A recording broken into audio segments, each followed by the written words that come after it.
Eu tô cansado de ouvir história das pessoas chegarem para mim e falar: nossa, e agora? Será que as holdings familiares vão acabar? Entra ano, sai ano, vem projeto de lei, vem o governo tentando pagar uma conta antiga que já deveria ter sido paga, mudando uma regra ou outra que talvez afete as holdings familiares, e isso deixa todo mundo de cabelo em pé. Nesse vídeo eu vou falar para vocês as 3 últimas vezes em que esse medo aconteceu, mas que não se concretizou.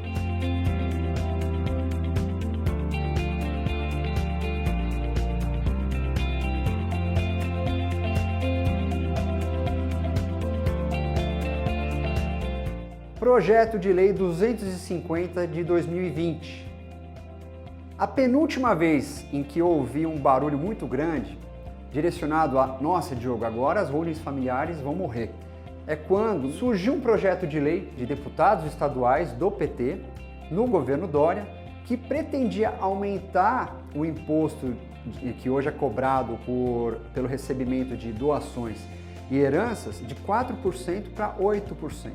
Todo mundo ficou desesperado, porque realmente seria um aumento de impostos muito importante. A grande justificativa daqueles deputados era que seria uma forma de pagar os custos da pandemia. É sempre assim, né? Não dá para dizer que eles não têm uma boa intenção, mas, puxa, bem no pior momento em que as pessoas estão tendo que segurar o dinheiro, então aquele projeto foi muito mal falado e o governador, se não me engano, na época mandou engavetar, não deu prosseguimento para aquele projeto. É fato que foi mais uma tentativa e mais uma vez as pessoas ficaram com medo de que as holdings familiares acabassem por causa do aumento da carga tributária. Reforma tributária. Vocês devem lembrar que no começo de 2020, com a pandemia, também surgiu aquele assunto da reforma tributária. É um assunto que já vinha há muito tempo sendo cobrado pela mídia, pelos empresários, todo mundo querendo simplificar a cobrança de impostos, porque ninguém aguenta pagar tanto imposto nesse país. Eu acho que isso é uma coisa que todo mundo concorda. E aí, naquele começo de pandemia, todo mundo assustado com aquilo que tinha acontecido, o ministro da Economia, Paulo Guedes, veio com o projeto de reforma tributária, entregou lá para o Congresso, que está sendo discutido até hoje. Muita gente até chegou a falar que aquilo era uma cortina de fumaça.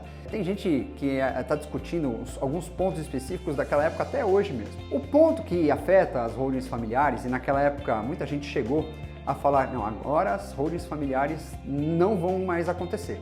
Ninguém mais vai ser incentivado a criar holding familiar. É porque o Paulo Guedes quis reativar a cobrança de imposto sobre a distribuição de lucros. O que é isso? Quando você faz a transferência do lucro que você tem como empresa para a conta pessoa física do dono daquela empresa, você pode fazer por meio de pagamento de prolabore, que é o salário do dono da empresa, ou por distribuição de lucro, que é aquilo que sobrou, né? Você tira os custos da empresa, todas as despesas da empresa, e depois você pode transferir o que sobra a título de distribuição de lucros para os donos da empresa. Desde 95, isso não sofre, não tem que pagar imposto para isso.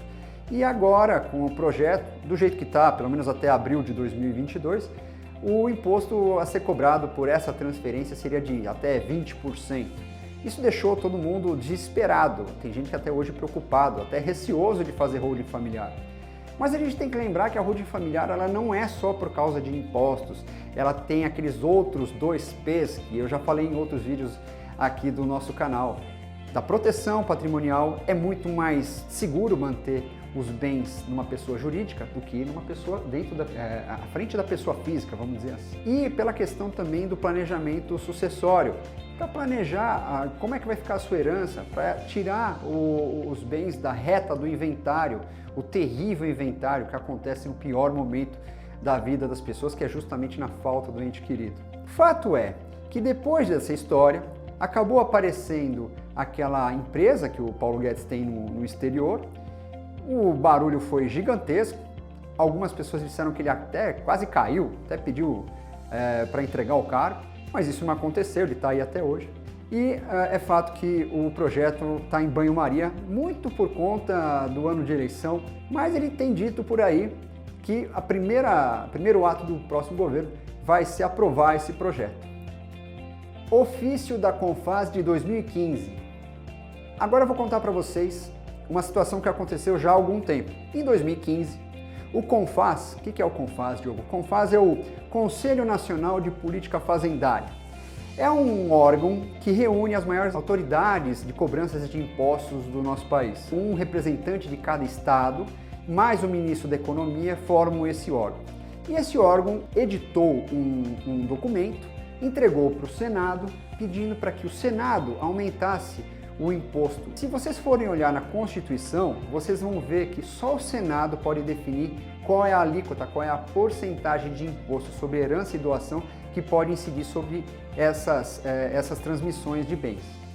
E desde 92 existe uma resolução que permite que os estados tributem de 2% até 8% a transferência de bens e direitos com relação a doações e heranças. E o CONFAZ mandou um ofício para eles lá em 2015 pedindo para aumentar essa autorização para 20%. E vocês imaginem qual que foi a justificativa, pelo menos a que foi para o ar na época, que só o Brasil paga tão pouco de impostos em doações e heranças com relação aos demais países do mundo, como se aqui a gente não pagasse imposto desde a hora que a gente nasce. Talvez aí se a gente tivesse um retorno maior dos impostos que se pagam, as pessoas iam ligar menos de pagar imposto. Mas por enquanto, infelizmente, não é o que a gente vê. Vocês sabem que todas as vezes que chegaram pra gente e falaram que as holdings familiares vão morrer, eu sempre tive a certeza que ou a pessoa estava com medo ou ela tinha recebido algum fake news. Porque na verdade todas essas oportunidades tinha ligação com o aumento de impostos, mas em nenhuma delas o motivo estava ligado com algum direito a menos com relação à proteção patrimonial, algum direito a menos com relação à possibilidade de planejar a forma de deixar a sua herança para a próxima geração. Nenhum desses direitos que já estão vigentes, pelo menos desde 1976, foi a primeira vez que a lei brasileira trouxe a previsão de holdings familiares para o nosso ordenamento jurídico, essas leis elas estão intactas até hoje. Agora, o que eu vejo mesmo é que existe um aumento na procura pela abertura de holdings, pela implementação de holdings familiares, porque as pessoas estão cada vez mais entendendo os benefícios com relação ao modo tradicional de manter o seu patrimônio. Profissionalizar a gestão do patrimônio é muito melhor do que ficar simplesmente com medo de uma notícia que você recebeu pelo WhatsApp. Se você tem algum medo, recebeu alguma notícia pelo WhatsApp, deixa aqui embaixo que eu vou ajudar vocês a desmistificar essa situação, acabar com esse fake news, porque o que mais tem é gente entrando no mundo das holdings familiares e eu espero que você pegue esse vídeo, compartilhe ele com a pessoa que você acha que vai se interessar, com o seu pai, com o seu avô, com a sua avó, porque eu tenho certeza que muitos deles estão precisando dessa informação, mas ainda não tiveram acesso à informação qualificada como é essa que a gente está oferecendo para vocês nesse nosso canal. Até o próximo vídeo.